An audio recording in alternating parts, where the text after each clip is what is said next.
Hello, bhai.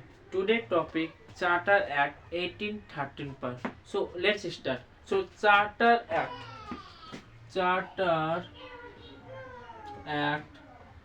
1830 बहुत important है। History perspective आपको फिर इसमें बहुत काम आएगा। सो चार्टर एक्ट 1830 16th सेंचुरी पर क्वीन एलिजाबेथ ने ब्रिटिश ईस्ट इंडिया कंपनी को खुला छूट दे दिया, आप ट्रेड कर सकते हो। सो मोनोपोली था ब्रिटिश ईस्ट इंडिया कंपनी। सो 16 सेंचुरी पर यहाँ पर क्वीन एलिजाबेथ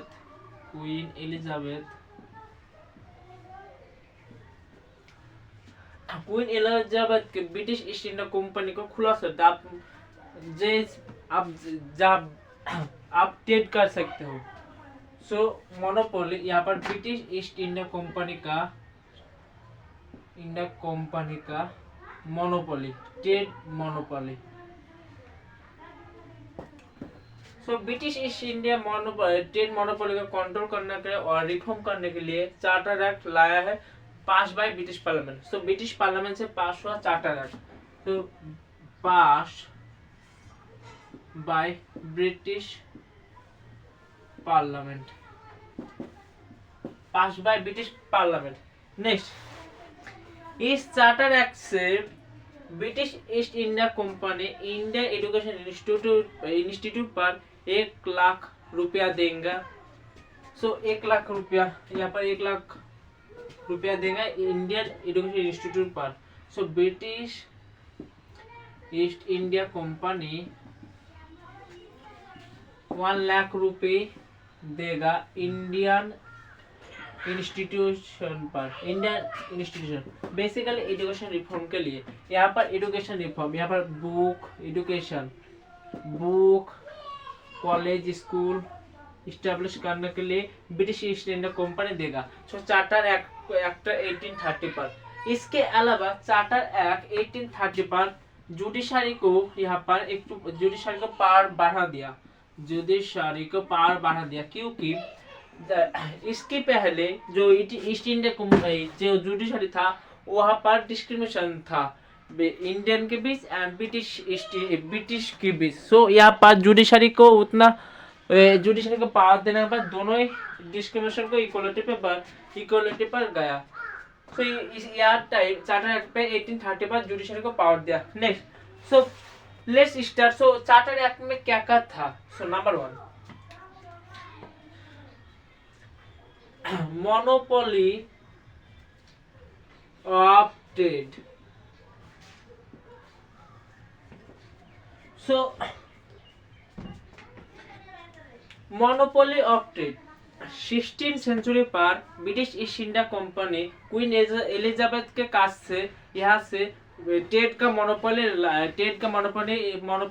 यहाँ पर हासिल किया। सो यहाँ पर बहुत सारे ट्रेड कर रहा था, अदर्स कंपनी इंग्लैंड के नहीं कर रहा था, only one British East India Company trade कर रहा था। सो तब ब्रिटिश ईस्ट इंडिया में फर्स्ट इंडस्ट्रियल रेवोल्यूशन हुआ। So East industrial trade monopoly British East India Company. इसके अलावा आप देख सकते हो तब फर्स्ट इंडस्ट्रियल रेवोल्यूशन हुआ ब्रिटिश इंग्लैंड पर। So first industrial revolution start हुआ इंग्लैंड पर।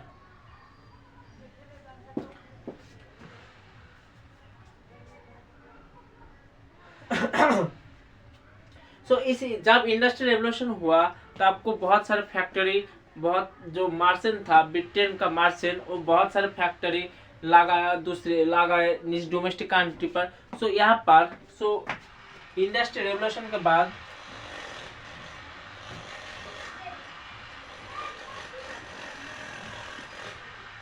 डोमेस्टिक फैक्ट्री लगाया मार्चेंट ने। सो ब्रिटिश मार्चेंट, यहाँ पर ब्रिटिश मार्चेंट का सरप्लस मनी एंड बहुत सारा पैसा कैपिटल था। तो इन्होंने इन्वेस्टमेंट का अपॉर्चुनिटी ढूंढ रहा था, लेकिन तब मोनोपोली चल रहा था ब्रिटिश ईस्ट इंडिया कंपनी को। So British East India company monopoly चल रहा था। सो इसकी वजह से, इसकी और एक वजह तब फ्रांस का नेपोलियन था, नेपोलियन बोनापार्ट। सो नेपोलियन बोनापार्ट, सो नेपोलियन बोनापार्ट ने इंटर यूरोप का जो ट्रेड हो रहा था ब्रिटेन के साथ वो बैन कर दिया। एंड इसके अलावा नेपोलियन बोनापार्ट कॉन्कर कर रहा था other European nation.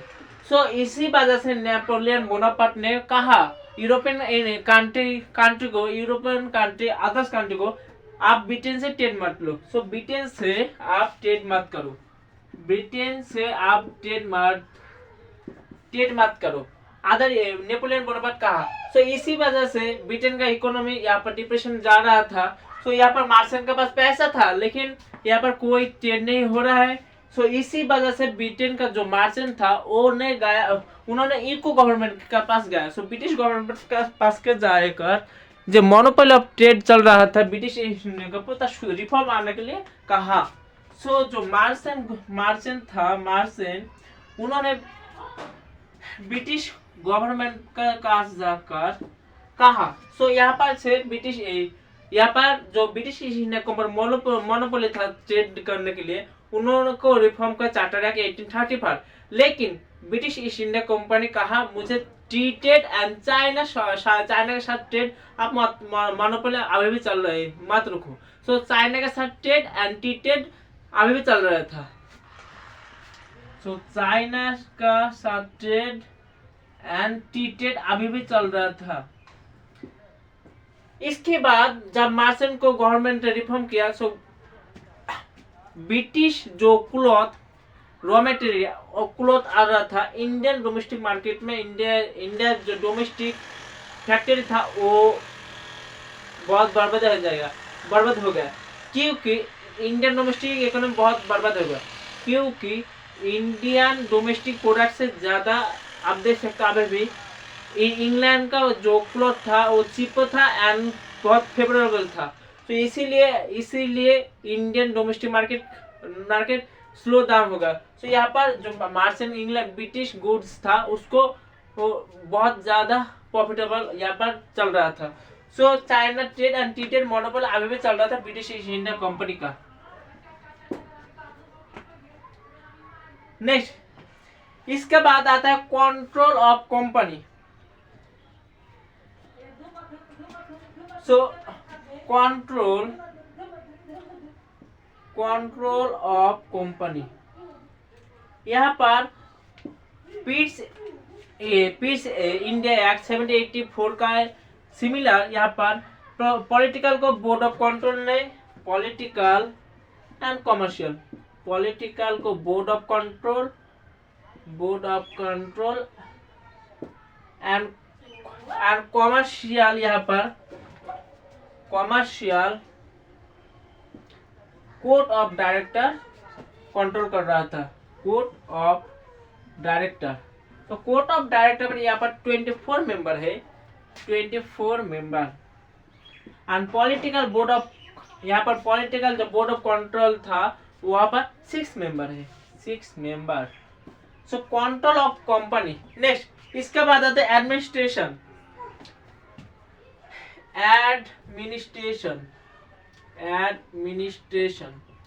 So administration आप देख सकते हो वहाँ पर प्रेसिडेंसी था।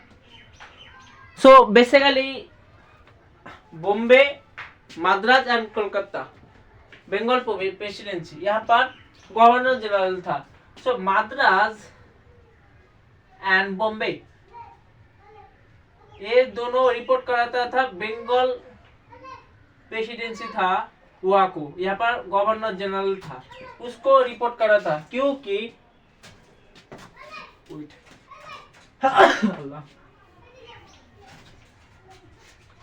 बॉम्बे मद्रास रिपोर्ट करा था Bengal presidency, governor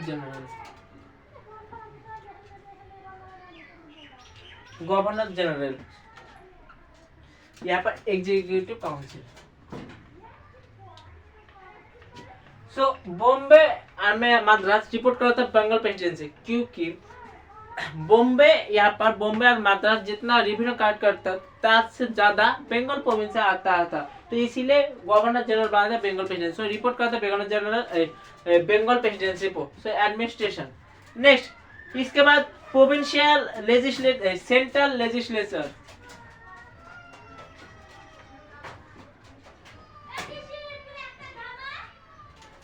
central legislature, central legislature, यहाँ पर एग्जीक्यूटिव काउंसिल मेंबर था, executive council member, executive council member basically total 4 member है, जो टोटल 4 मेंबर। एंड यहाँ पर governor general. So governor general जब 2 टाई हो जाता तब यहाँ पर governor general veto power use करता था। So veto power. So central legislature. इसके बाद provincial legislature are similar to piece India. यहाँ पर सेंट्रल, नेक्स्ट प्रोविंशियल।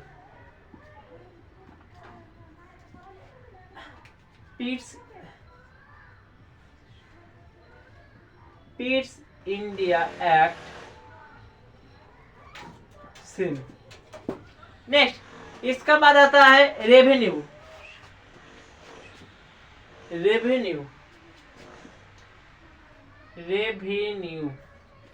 सो पहले बात पॉलिटिकल और कमर्शियल को डिवाइडेड करा। सो कमर्शियल ट्रेड एंड